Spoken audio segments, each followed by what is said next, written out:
నమస్తే, welcome to T Times News. Ponting versus Gambhir మరోసారి counter ఇచ్చిన ఆస్ట్రేలియా మాజీ కెప్టెన్.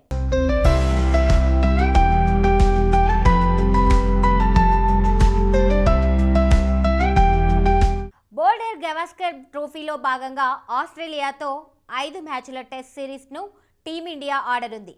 ఈ సిరీస్ కోసం ఇప్పటికే భారత జట్టు ఆసీస్కు చేరుకుంది. ప్రాక్టీస్ మొదలుపెట్టింది. నవంబర్ 22 నుంచి భారత్ ఆస్ట్రేలియా జట్ల మధ్య పెర్త్ వేదికగా తొలి టెస్ట్ మ్యాచ్ జరగనుంది.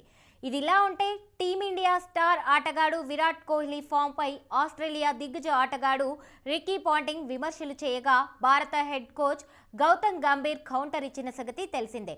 తాజాగా గంభీర్ వ్యాఖ్యలపై పాంటింగ్ స్పందించాడు. కోహ్లీని అపహాస్యం చేసేందుకు విమర్శలు చేయలేదన్నాడు. కోహ్లీ ఓ క్లాస్ క్రికెటర్ అని అన్నాడు. అతడి ఫామ్పై మాత్రమే తాను ఆందోళన వ్యక్తం చేసినట్లు చెప్పుకొచ్చాడు. ఇదే విషయాన్ని కోహ్లీని అడిగినా అతడు అదే మాటను అంటాడని అన్నాడు. అంతకుముందు వరుస శతకాలతో అదరగొట్టిన అతడు ఇప్పుడు అదే స్థాయిలో ఆడలేకపోతున్నాడు. ఇది అతడిని కించపరిచినట్లు కాదు అని చెప్పాడు.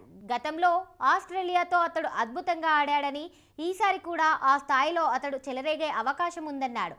వాస్తవానికి గంభీర్ వ్యాఖ్యలకి తనేమీ ఆశ్చర్యపోనని, అయితే టీమిండియా హెడ్ కోచ్గా ఉంటూ అతడు కామెంట్స్ చేయడమే తనను సర్ప్రైజ్ చేసిందని పాంటింగ్ చెప్పాడు.